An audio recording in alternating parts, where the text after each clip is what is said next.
capítulo 11. Estamos en esta porción. Hemos tardado mucho en capítulos 9 al 11, ¿verdad? Vamos, hermano, aquí. Vamos a mantenernos aquí. Romanos, capítulo 9 al 11. Estamos ya en ese capítulo 11, hermanos. Yo creo que nos va a faltar como una clase más, si no hay muchas preguntas. Y ya vamos a terminar toda esta sección, ¿verdad? Nada más les recuerdo, ¿verdad? Capítulos 9 al 11, ¿verdad? Tenemos en nuestro bosquejo, estamos tratando de contestar esta pregunta, ¿verdad? ¿Quién puede obtener la justicia de Dios? Capítulos 9 al 11 de Romanos, se acuerde, se centra en Israel, ¿verdad? El punto de Pablo es Israel. Y lo que Pablo está tratando de contestar en capítulos 9 al 11 es ¿por qué si Dios ha hecho tantas promesas a los judíos? ¿Por qué si Dios le ha prometido y es más, les ha dado tantas bendiciones a los judíos?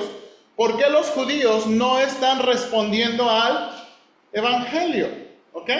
Y en el capítulo 9, recuerda, la idea grande del capítulo 9 es que no son los descendientes de Israel, según la carne, los que son hijos de Dios, sino según la promesa, ¿verdad? Y va a explicar, el capítulo 9 va a explicar, ¿verdad? Que es que Dios usa la elección para llevar a cabo sus propósitos. Así es que no depende del que corre ni del que quiere, sino que Dios que tiene misericordia.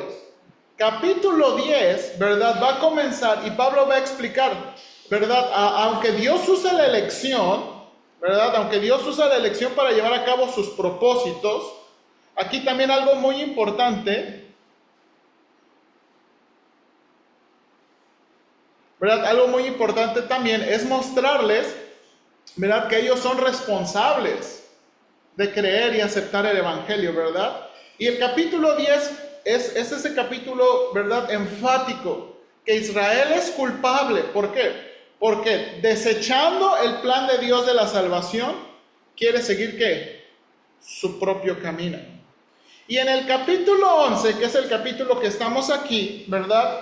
¿Verdad? En el capítulo dijimos, los primeros 10 versículos están tratando de describir que Dios no ha rechazado a su pueblo, ¿ok? Dice este versículo en 11:10, ¿acaso ha desechado Dios a su pueblo? De ningún modo, Dios no ha rechazado a su pueblo. Su pueblo todavía hay un remanente de creyentes, ¿verdad? Aunque es poquito, y se acuerda, Pablo es el ejemplo. Dios no ha rechazado a su pueblo, dice Pablo, yo soy judío.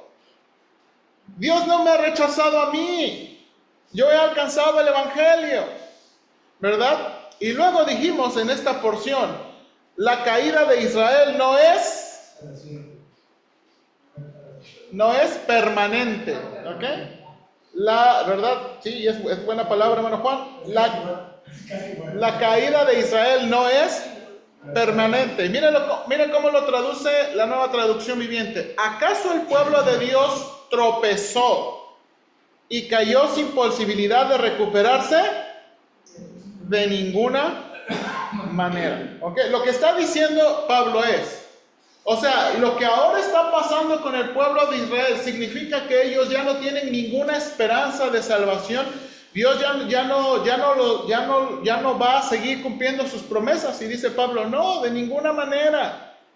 ¿Ok? Y luego, ahora, ¿qué es lo que va a explicar Pablo? Inciso A, por favor, dice, la transgresión de Israel tiene impacto universal. La transgresión de Israel tiene impacto universal. Versículos 11 al 15. Versículos 11 al 15. Mire, déjeme hacerlo más fácil. Voy a poner aquí la Nueva Traducción Viviente para ayudarnos a explicar unas cosas. Romanos 11. Ok, al 15, ¿ok? Pues me gusta que se ve grande, pero no me gusta tener espacios. Pero bueno, ¿sí se ven? Sí. Ok. Dice, ¿acaso el pueblo de Israel tropezó y cayó sin posibilidad de recuperarse? De ninguna manera. El pueblo fue desobediente. Por eso Dios puso la salvación al alcance de los gentiles. Sin embargo, Él quería que su propio pueblo sintiera celos y la reclamara para sí. Ahora bien, si los gentiles fueron enriquecidos porque los israelitas rechazaron la oferta de salvación de Dios, imagínense ¿cuánto más grande será la bendición para el mundo cuando ellos por fin la acepten? Y esto es cierto, hermanos. Pablo está diciendo, miren, si por el rechazo de Israel, miren qué bendecidos somos, imagínense cuando Israel acepte a Jesús como Mesías. Menciono lo anterior especialmente para ustedes los gentiles. Dios me designó apóstol a los gentiles. Pongo énfasis en esto, porque de alguna manera quiero hacer que los hijos de Israel sientan celos de lo que tienen ustedes, los gentiles, y entonces yo pueda salvar a algunos de ellos. Pues si el rechazo de ellos hizo que Dios ofreciera la salvación al resto del mundo, la aceptación de ellos será algo aún más maravilloso. Será vida para los que están muertos. ¿Ok? Entonces, mire de nuevo, regresando al bosquejo, dijimos, la transgresión de Israel tiene un impacto, ¿qué? Universal. ¿Ok?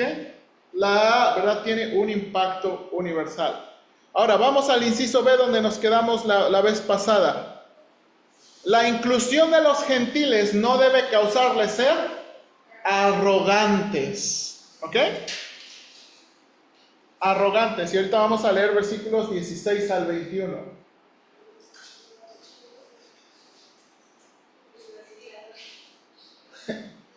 Sí, pero no sé por qué. A ver, déjame ver tantito.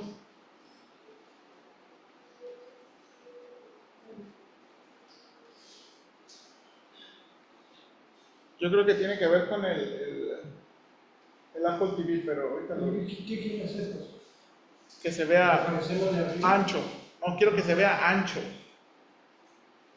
Pero bueno, ok. Ahora miren lo que dice en versículos 16 al 21. Vamos a leer de nuevo aquí. Versículo 16 al 21. Y dado que Abraham, ahora, aquí sí quiero anotar las traducciones. Ok, Romanos 11, 16. Ok, dice aquí, si las primicias son santas, también lo es la masa restante. Y si la raíz es santa, también lo son las ramas. Ahora, esta es la manera en que Pablo escribió. Ahora la pregunta es, ¿quién es la masa? ¿Y quién es la raíz? ¿Ok? Ahora, ¿verdad? Lo que vamos a ver, dice la hermana, no es los gentiles. Aquí lo que va a tratar de Pablo, va a usar esta metáfora de la masa y la raíz para hablar del... No, hablando de la masa de pan. ¿Ok? Hablan exactamente. ¿Ok? Versículo 16, usa la metáfora, dice, si las primicias son santas, también lo es la masa restante. Y está hablando del pan. Si la raíz es santa, también lo son las ramas. Mire cómo lo traduce la Biblia, la Nueva Traducción Viviente. Y dado que Abraham y los otros patriarcas fueron santos, sus descendientes también serán ¿qué? Santos. Del mismo modo que toda la masa de pan es santa, porque la porción que se da como ofrenda es santa. Pues si las raíces del árbol son santas, las ramas también lo serán. ¿Verdad? Y eso es lo que estamos diciendo aquí, ¿verdad? ¿Quiénes son las primicias y la masa? Bueno, es que Abraham y los patriarcas. ¿Quién es la raíz y las ramas? Abraham y los patriarcas. Ahora, ¿por qué esto es importante, hermanos? Y fue donde nos quedamos la otra vez. Hermanos, el pueblo, los judíos, ¿verdad? El pueblo de Israel que vive en Israel y los judíos que viven en todas las partes del mundo, ¿verdad? Siguen siendo el pueblo de Dios. ¿Ok? Siguen siendo el pueblo de Dios. Y este versículo que Pablo les está recalcando eso. En el 9 les dijo, no por ser judíos automáticamente son salvos, pero por ser judíos todavía son parte ¿de qué? Del pueblo escogido y elegido de Dios. ¿Ok? Sí, todos los judíos, todos los descendientes de Abraham. ¿Ok? Todos los descendientes de Abraham. Sí, prosélitos no cuentan, ¿verdad? O sea, mexicanos con cairelitos no cuentan. ¿Ok? Americanos con cairelitos no cuentan. A menos que sean descendientes. Sí, a menos que sean judíos, ¿verdad? De linaje. El pastor, va a llegar un momento en que cuando se complete, no sé la Biblia, la cantidad de los gentiles, entonces ya Dios va a empezar. Pero eso, ellos también van a ser, serían en el arrebatamiento los que logren recibir a Cristo. Sí. Y después nomás van a quedar 144 que son los que van a partir a... Eso es una buena pregunta para Apocalipsis. Ok, vamos a hablar de eso, pero en la siguiente clase. En la siguiente clase vamos de nuevo a dar ese panorama. ¿Ok? Entonces, de nuevo, nada más quería explicar. Ahora sí, miren lo que dice aquí, y es lo que tiene la explicación. Punto número 2. Pablo, aquí en su bosquejo, expande la figura del olivo cultivado, que sus ramas fueron desgajadas. Eso habla de los judíos. Y las ramas del olivo silvestre, que fueron, ¿qué? Injertadas. ¿Ok? Mire lo que dice este comentario. El hermano. Como gentiles, no tienen una relación natural con los patriarcas, ni con las promesas que se les hicieron. Solo por la gracia de Dios y su fe, han podido convertirse en copartícipes con los cristianos judíos de la rica raíz del olivo. Y eso es lo que dice aquí en los siguientes versículos. Dice el versículo 17. Algunas ramas del árbol de Abraham, algunos del pueblo de Israel han sido arrancadas. Y ustedes los gentiles, que eran ramas de un olivo silvestre, ¿fueron qué? Injertados. Así que ahora ustedes también reciben la bendición que Dios prometió a Abraham y a sus hijos, con lo cual comparte con ellos el alimento nutritivo que proviene de la raíz del olivo especial de Dios. Ahora, mire, aquí hay un comentario muy interesante sobre este asunto de la cultura. Dice, vamos a leer, alguien ayúdeme a leer el comentario ahí del Mediterráneo Oriental. Alguien ayúdeme a leerlo. Fuerte, por favor. En el Mediterráneo Oriental, donde Pablo vivió y viajó, había sido inusual injertar las ramas de un olivo silvestre en un olivo cultivado. El filósofo y escritor agrícola Teofrasto, por ejemplo, pensó que los beneficios iban en sentido contrario, un olivar. El propietario podría convencer a un olivo silvestre para que produjera aceitunas maduras sin injertar ramas de un árbol cultivado. Pablo, que probablemente estaba muy consciente de tales prácticas, ha invertido el procedimiento normal en su alegoría por una razón pastoral. Quería retratar a los creyentes gentiles en Roma que parecen haber sido tentados a la arrogancia en sus actitudes hacia los judíos. Como el elemento salvaje e infructuoso de su alegoría, contrariamente a lo esperado y únicamente como una cuestión de la gracia de Dios, Dios los había traído a la esfera de Israel y les había permitido obtener ricos beneficios espirituales en la herencia de Israel. Ok, bien, entonces, mira lo que está diciendo Pablo. Dice, no insertas, ¿verdad? En los agricultores, no insertas ramas silvestres a olivo cultivado. Tradicionalmente agarras ramas del olivo cultivado y lo insertas en olivo silvestre. Entonces Pablo está, ¿verdad?, alterando la figura a propósito para hacer lo que dijo el hermano Guillermo, versículo 18. Así que no se jacten de haber sido injertados para reemplazar a las ramas que fueron arrancadas. Ustedes solo son una rama, no son la raíz, ¿verdad? Y aquí está el punto, ¿verdad? Y mire cómo lo traduce no te jactes. Una versión en inglés dice, no seas arrogante contra las ramas. Sabes que tú no sustentas a la raíz, sino la ¿qué? La raíz. Y es que, hermanos, piénsenlo. Los judíos están rechazando el evangelio y los gentiles están aceptando. Ahora recuerde, por ejemplo, ¿qué era el punto de Pablo cuando dice provocarlos a celos? ¿En qué manera los querían provocar a celos? Y que sin hacer nada, que sin hacer nada, ellos se sentían ya salvos por lo que había hecho Cristo. No. No entiendo la Como pregunta. lo explicó, es que los judíos tenían a los gentiles, los menospreciaban, los tenían como menos. Y al ver que han sido salvos ellos, los gentiles, y no ellos, ¿qué pasó? Pero ¿qué era el punto? Acuérdese, Deuteronomio. El punto de los celos está en Deuteronomio. ¿Cuál es el punto de Deuteronomio en los celos? ¿Por qué les querían? ¿Cómo que los van a provocar a celos? ¿Se acuerdan? Ya discutimos este punto. ¿Cómo? ¿Cómo provocarlos a celos? Recuerde, lo que está tratando de decirles es, ustedes tienen a los gentiles por ignorantes y locos, que adoran piedra, sol, tierra, que adoran cualquier cosa. De su imaginación, lo que imaginen eso adoran. Y ustedes tienen a los gentiles, ¿por qué? Por ignorantes. Ustedes tienen los oráculos de Dios, tienen la palabra de Dios, tienen al Dios verdadero. Dice, ahora, esto es muy interesante. Ustedes teniendo estos gentiles que adoran piedras, cuando se les ha predicado a Cristo, ¡pum!, se están arrepintiendo, entienden el mensaje de la salvación. O sea, los gentiles ignorantes están entendiendo el mensaje de la salvación y se están convirtiendo y están respondiendo. Y ustedes, que han tenido por siglos la palabra de Dios y los oráculos de Dios, no pueden. Eso es lo que está tratando, eso es lo que ha tratado de llamarlos a celos por ese punto de la respuesta.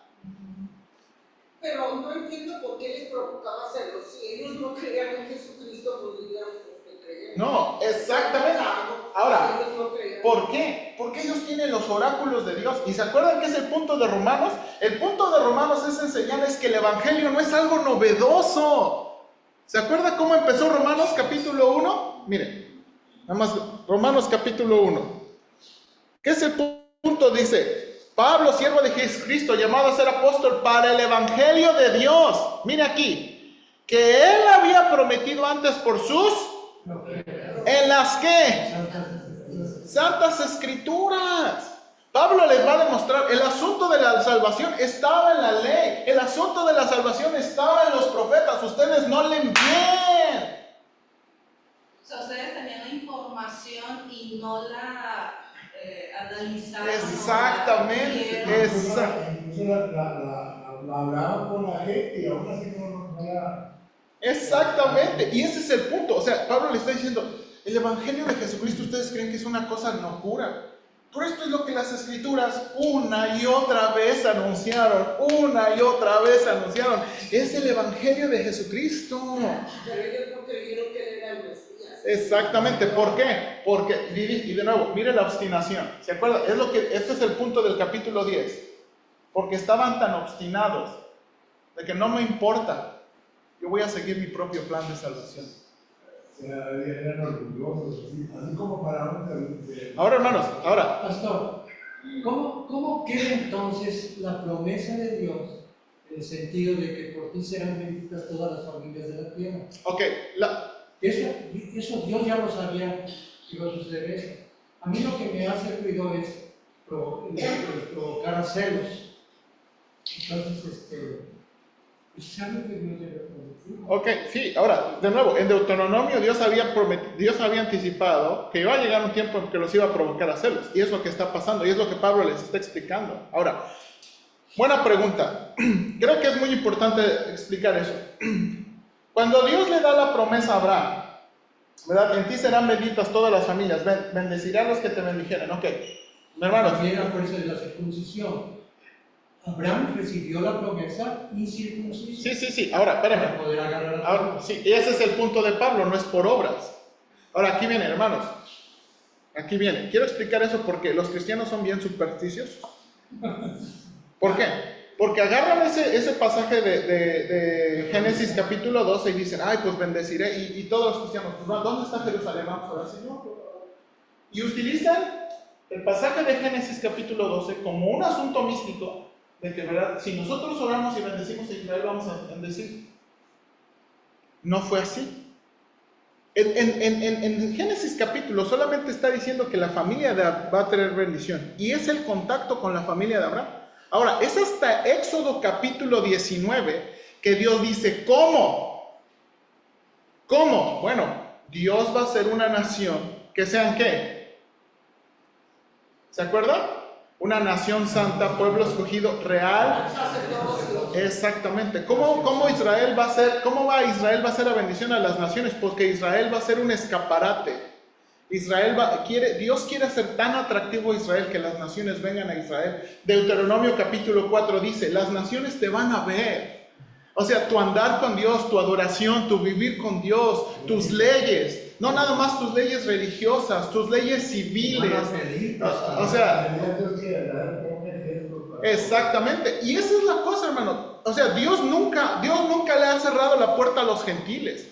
El Antiguo Testamento, hermanos, en el Antiguo Testamento nunca fue mandado ningún israelita ni ningún profeta a predicar el evangelio tocando puertas.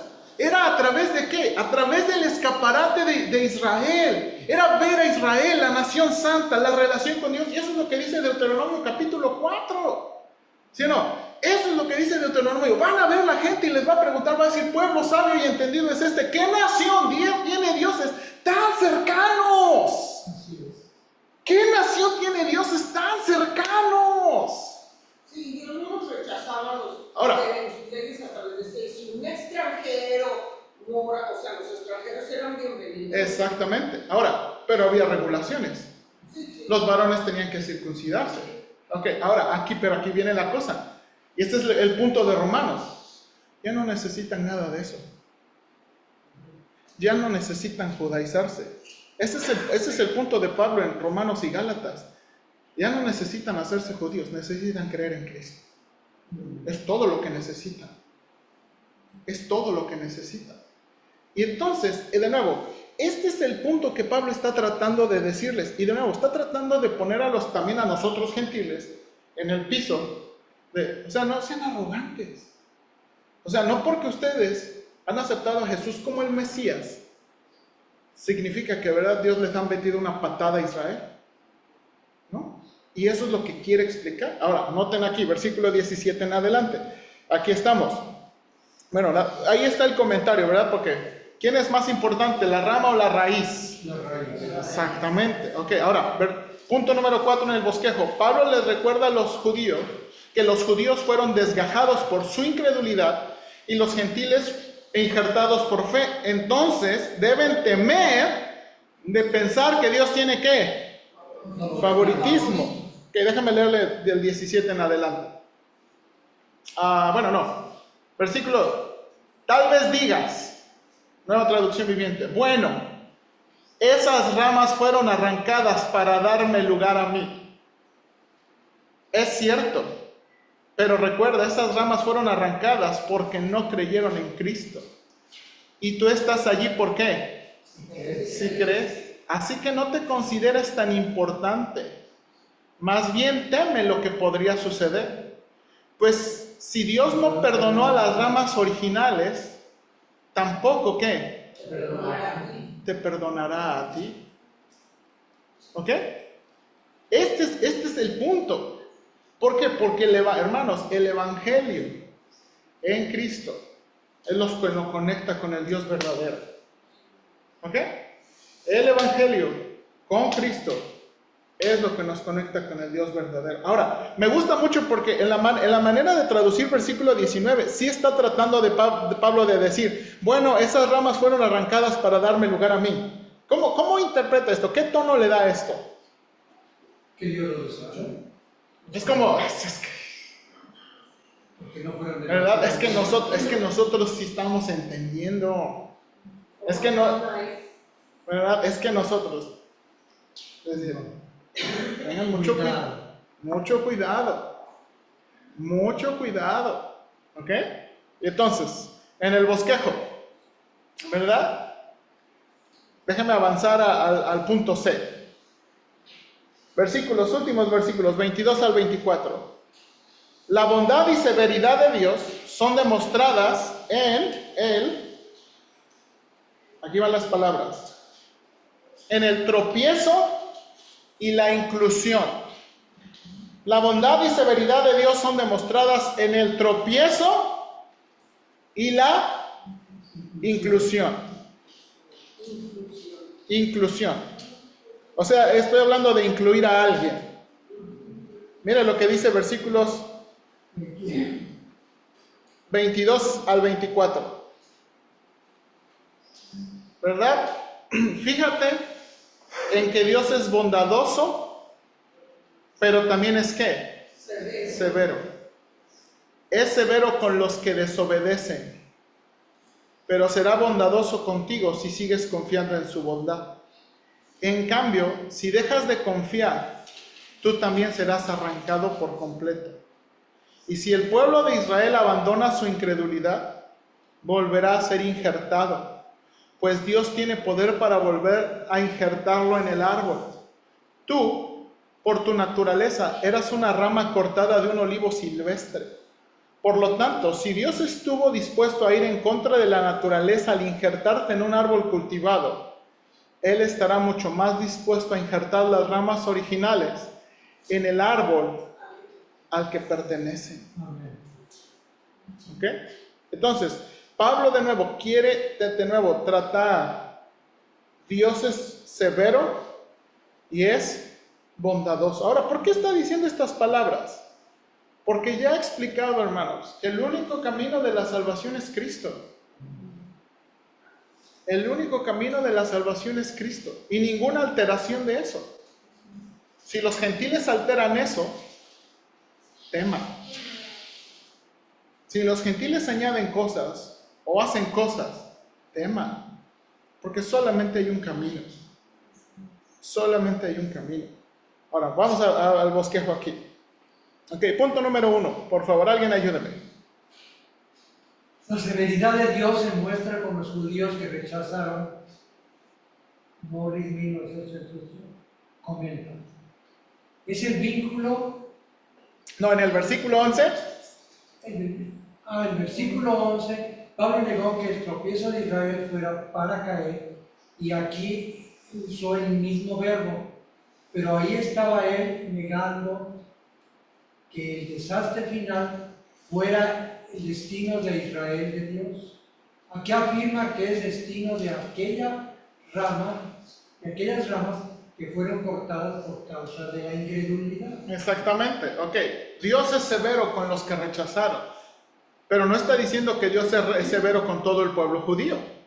¿Sí o no? Sí. O sea, no es que Dios la traiga con el pueblo judío. Es porque le están rechazando, ¿verdad? Pero si un judío acepta a Jesús, cree en Jesús como el Mesías, van a ser salvos. Y por eso está diciendo, Dios es severo ¿con qué? Con la incredulidad. Por los que, ahora hermanos, esto es muy interesante. En el libro de Lucas y Hechos, a veces a veces Lucas utiliza la palabra obedecer con cierto sinónimo de creer, especialmente en una audiencia judía. Es muy interesante, ¿verdad? Porque estoy ahí leyendo todas las veces que pasa eso. Y es como, y está tratando de enfatizar, tienen que obedecer a lo que Dios ha dicho, que el camino de la salvación es solamente en Cristo, ¿verdad? Y lo pone como sinónimo, y es muy interesante. Ahora, punto número 2. Alguien ayúdeme. La bondad de Dios se muestra para los gentiles, si es que permanecen en su bondad. En esa bondad, Pablo no está diciendo, si continúas mereciendo su bondad, está advirtiendo contra una sensación de seguridad falsa y no evangélica. Hay una seguridad humilde que se apoya constantemente en la bondad de Dios, y hay una autodependencia orgullosa que desprecia cualquier necesidad de ayuda. En esto último, contra lo que Pablo advierte. Ok, y es lo que está tratando de decirles. Hermanos, de nuevo, los gentiles, hermanos, piénsenlo. Los gentiles pueden pensar, no, ya, Dios ya olvidó a los judíos. Y dice Pablo, no, es la bondad de Dios, si permaneces en esa bondad. O sea, Dios nos ha abierto la puerta a los gentiles. Hermanos, nosotros no somos judíos, a nosotros Dios no hizo pactos con nosotros. Y la única razón por que participamos en todas las cosas gloriosas es por Cristo. ¿Ok? Antes, los judíos creerán hasta después de los 2 años. Para la siguiente clase vamos a ver eso. ¿A ustedes les gustan esas Pero cosas? la siguiente no, porque es día de votar. No, a la siguiente. Vienen y luego votan. No, porque más tarde se va a poner la cosa más caliente. No. Temprano. No, bueno. Entonces aquí en esta parte lo que quiero entender es que lo que está diciendo en este punto es que no hay que ser orgullosos en pensar que no necesitamos de Dios y que al contrario, todo lo que hacemos es por la voluntad de Dios y por Él. Sí. Déjame darle una ilustración, aplicación de esto. Hermanos, yo sé que usted lo ha expresado así, y yo creo que usted no lo ha expresado en mal sentido. Pero muchas veces hemos dicho nosotros, es que yo ya desde chiquito traía como que un corazón para Dios, ¿verdad? Yo ya. Según Romanos, nadie tiene un corazón para con Dios. Sí, a veces estamos en un ambiente más religioso. Sí, en un ambiente que, hermanos, sí es muy diferente un ambiente de una familia atea de una familia cristiana. Pero eso no significa que uno ya trae un corazón para con Dios. Eso es lo que está tratando de decir. No es como que, es que los gentiles ya tienen un corazón. No, nadie tiene un corazón para con Dios. Tenemos un corazón malo y obstinado. Sí, y también no podemos ser orgullosos porque tenemos ya a Cristo y tenemos la gracia de Dios. Y el otro que no nos tiene, ¿por qué no darle el evangelio? ¿Sí? No hay que ser orgullosos. Exactamente. Y ese va a ser otro punto. Hermano. A mí me queda una duda, cuando habla de las ramas arrancadas, es diferente a arrancadas y dejadas. Entonces, cuando habla del pueblo de Israel, es arrancada las ramas, porque dice que después las va. Sí, ahí vamos. Ese es a lo que voy. Y miren, es lo que dice el punto número 3. Creo que Pablo hizo el cambio a propósito. Lo que dice aquí, sin embargo, Dios es poderoso para injertar a los judíos de nuevo. Estas ramas cortadas de un olivo, y es que la palabra cambió. Si se dejan por un periodo de tiempo, no podrían ¿qué? Volver a injertarse. Pero el pensamiento de Pablo, no se limita a lo que es posible en la arboricultura. No, está pensando en lo que Dios puede hacer con las personas, los milagros de la gracia de Dios. Si sus parientes incrédulos no persisten en la incredulidad, Dios puede injertarlos nuevamente en el olivo verdadero de Israel. La incredulidad no tiene por qué ser terminal, solo la persistencia en la incredulidad. Y aquí es lo que está cambiando. O sea, esto es muy interesante. Hermanos, una rama desgajada, una rama cortada. ¿Cuánto puede sobrevivir una rama cortada? Se va a secar. Y esto es por eso Pablo está diciendo, Dios es poderoso. Dios es poderoso para volvernos a unir. O sea, Dios es poderoso. Hermano, ahora piénsalo en términos de aplicación normal. ¿Usted ha tenido oportunidad de hablar con un judío? Yo nunca he tenido oportunidad de hablar con un judío. Pero hermanos, es como los que tienen ministerio a los judíos. O sea, hace 2 años tomé clases con un hermano que se llama Mike Stallard. Él tiene un ministerio a los judíos. Él me dijo, hermano, si tú tienes a alguien en México, ¿verdad? Que verdad quiera ir, porque hermanos, es una cosa dificilísima.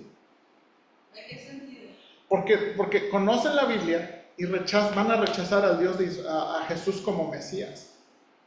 Entonces, van a rechazar a Jesús como Mesías. Ahora, no nada más eso, no nada más el asunto, el trasfondo religioso, sino también su trasfondo de cultura. Son gente desconfiada. Por siglos los han tratado mal, han abusado de ellos. Son gente desconfiada. No van a confiar en ellos. No van a confiar en ellos. Entonces, en verdad, uno piensa, no, es que, hermanos, el ministerio con los judíos es ver a un judío salvo después de 10 años. El ministerio con los judíos es ver a un judío salvo después de muchos años. Entonces, ¿qué hace transgeneracional? Exactamente. Entonces, para nosotros, uno pudiera decir, es imposible. ¿Sí o no? Es imposible. Pero Pablo está diciendo, no, Dios es poderoso. Todo es posible. Y entonces, de nuevo, aquí está. Ya que el poder de Dios se ha mostrado con el injerto de los gentiles, ¿qué? Al pueblo de Dios. Al pueblo de Dios. O sea, Dios ha mostrado qué tan poderoso es Que nos injertó. que nos injertó a nosotros. Que nos injertó a nosotros. Entonces, de nuevo, Pablo, hermanos, está tratando de explicar qué es lo que está pasando. ¿Qué es lo que está tratando de pasar? ¿Qué es lo que Dios está todavía teniendo con el pueblo judío? Y la siguiente clase es lo que Pablo va a explicar un poquito más con detalle. Ahora, de nuevo, hermano, recuerde que Romanos no tiene todo el panorama cronológico. No tiene todo el programa que nosotros quisiéramos saber. Pablo va a hablar en términos generales, ¿sí o no? Entonces, es por eso que a veces nosotros, cuando hay algunas declaraciones, tenemos que ver todo lo que la Escritura dice. Y hermanos, en nuestro intento tratar de acomodarlo, ¿ok? De nuevo, con esto termino la clase. No vamos a discutir, ¿ok? Porque quiero terminar temprano porque hay varias cosas para hacer hoy. Permítame tantito. Sí, yo sé que les gusta, Pero No tengo miedo.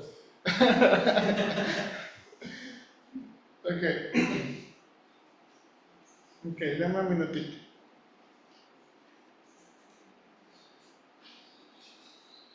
Ok. Bueno, vamos a intentar lo mejor que puedo. Hermanos. Ay. A ver, traigan a mis hijos para que me enseñen a usar esto.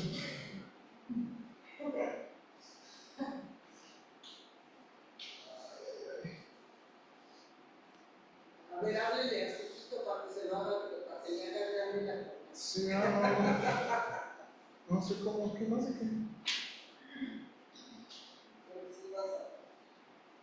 No sé qué hicieron mis hijos, pero espero que...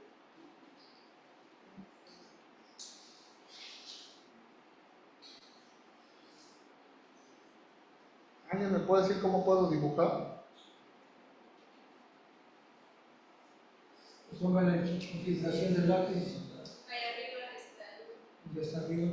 Configuración. No, pero me mandó otra cosa. Arriba me dice Jesucristo. Ahí está. Sí. Ya se rayó. No, pero es que me lo está convirtiendo a... Bueno, déjenme cambiar. Ok, voy a usar otra cosa. Les digo que... Hermanos, disculpen, yo soy muy... Ok, déjame de nuevo. Mi mejor intento, ok. Estamos en la época de la iglesia. Y estamos corriendo en la historia. ¿Qué son los eventos que espera la iglesia? Bueno, la iglesia espera, según Primera de Tesalonicenses 4, el arrebatamiento. Y Primera de Corintios 15. ¿Ok? Después, hay un periodo que no sabemos de cuánto tiempo, ¿verdad? Donde comienza, hermanos, va a comenzar lo que conocemos como los 7 años de tribulación, ¿verdad? ¿Cuándo comienzan los? Según Daniel capítulo 9, esto comienza con un pacto del anticristo con Israel, ¿ok? La tribulación no comienza en el arrebatamiento, la tribulación comienza en el ¿qué? En el pacto del anticristo con Israel. Pero el arrebatamiento no se da de cuando haga el pacto. No, es un evento previo. Entonces, ¿Y cuánto? No, espérese. ¿Y cuánto tiempo hay? ¿Cuánto tiempo hay? De nuevo, aquí, en esta línea. ¿Cuánto tiempo hay entre el arrebatamiento y el pacto? No lo sabemos.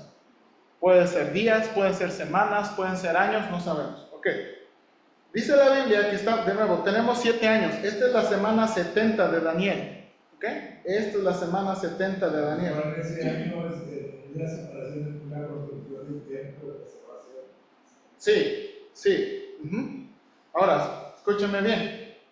Al final, esto es lo que Apocalipsis capítulo 19, le llamamos la venida gloriosa de Cristo. ¿Ok? La venida gloriosa de Cristo. Esto es al final. Pero ¿Ok? venimos con él, ¿verdad? Sí. Ahora, ¿quién viene en la venida gloriosa? Viene la iglesia. ¿Ok? Viene la iglesia. Ahora, de nuevo, ¿por qué mucho énfasis en 3 años y medio? En el libro de Apocalipsis enfatiza mucho 1260 días, 42 meses. Algo pasa a la mitad de la tribulación, que el anticristo, ¿verdad?, comienza de una forma muy hostil contra Israel. ¿Ok? Esa es la razón por la que muchos se marcan los 3 años y medio. De nuevo, porque hay marcadores textuales en Apocalipsis. ¿Ok? Ahora, es en esta venida gloriosa, hermanos. Ahora déjenme... Es en esta venida gloriosa. Cuando Pablo se refiere a la restauración de Israel, al cumplimiento, esto pasa después de la venida gloriosa. ¿Por qué? Esto, hermanos, da pie a lo que nosotros creemos que es el reino milenial.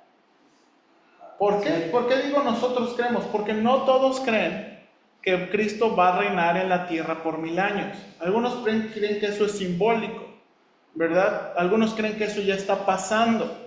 ¿Ok? Nosotros creemos que eso es que eso tiene que pasar así como los profetas dijeron. Así como los profetas dijeron. Entonces, ok. Ahora entonces, déjenme de nuevo. Aquí está la segunda venida gloriosa de Cristo. Se supone que nosotros vamos a ir a predicarles a las naciones en los 2000 años. No. Lo que aquí viene. Entonces, en este periodo de 1000 años, de nuevo, Satanás es atado. Por 1000 años. Exactamente, Satanás es atado. Entonces, dice la Biblia, ¿por qué? De nuevo, ¿por qué de nuevo creemos que? Porque la Biblia dice y anticipa en Isaías, Ezequiel, que Jerusalén será cabeza de las naciones. Hermanos, eso nunca ha pasado en la historia. Nunca ha pasado en la historia que Jerusalén es cabeza de las naciones. Y si la profecía tiene un cumplimiento literal y completo, necesitamos esperar eso. Entonces, eso pasa en los 1000 años. ¿Qué va a pasar en los 1000 años? Bueno, Cristo va a reinar y nosotros vamos a reinar con Él. Y yo sé que jugamos, ¿verdad?, con ese asunto, ¿verdad? Por ejemplo, yo quisiera ir a Reino Unido, a ver ahí, ¿verdad?, aunque sea un pueblito, ¿verdad? Yo sé que jugamos con eso. No sabemos exactamente cómo va a pasar. Pero aquí, esto sí sé, hermanos, y por eso el Padre nuestro dice, venga tu reino. Porque está hablando de esto, venga tu reino, hermanos, porque la tierra necesita experimentar un reino justo como nunca jamás ha experimentado. Nunca jamás. Imagínense, trámites burocráticos sin que te digan, hazle como quieras. Como ahorita. ¿Verdad? Elecciones, ¿verdad?, fraudulentas y cosas. Bueno, y después de esto, ¿verdad?, vienen otros más acontecimientos. Cuando Pablo habla de nuevo de la restauración de Israel, del tiempo futuro, él está refiriéndose a esto. Es este periodo. ¿Ok? Ahora, de nuevo, la cronología, hermanos, y todo este panorama no lo tenemos de un solo pasaje. Tenemos que unir las varias declaraciones lo más cuidadosamente posible para armarnos un panorama. Y aún así hay cosas que no sabemos con exactitud cuándo van a pasar. ¿Sí o no? ¿Ok? Sí, pero estamos cerca. Sí, amén. ¿Ok? Entonces, esto es lo que Pablo se refiere. ¿Ok? Entonces, de nuevo, vamos a ver un poquito más la siguiente clase. Vamos a orar y terminamos aquí. Vamos a orar. Señor, te damos gracias por este día y gracias, Señor, por lo que tú estás haciendo en el mundo. Y, Señor, yo sé que nuestro país se ha visto muy turbulento. Señor, la respuesta no está en los partidos políticos. La respuesta no está en los seres humanos, no está en sistemas económicos, la respuesta está en Cristo. Señor, ayúdanos, Señor, por favor, a no tener nuestra esperanza. Ciertamente, el próximo domingo va a haber votaciones. Ayúdanos a no poner nuestra esperanza en personas. Ayúdanos a elegir nuestro voto conforme de nuevo principios bíblicos. Pero al final, Señor, no estamos dando nuestro voto como el único digno de confianza eres tú. El único que nos puede proteger eres tú. Y el mundo se está, y como estamos mencionando, el mundo se está alistando, Señor, y la maldad está avanzando. Porque, Señor, en un sentido tú has dicho que esto va a pasar. No queremos, Señor, ser pesimistas. Creemos que el Evangelio está salvando a las personas. Pero el mundo está, Señor, rechazándote cada vez más. Y cada vez más. Y el mundo se está metiendo en la oscuridad.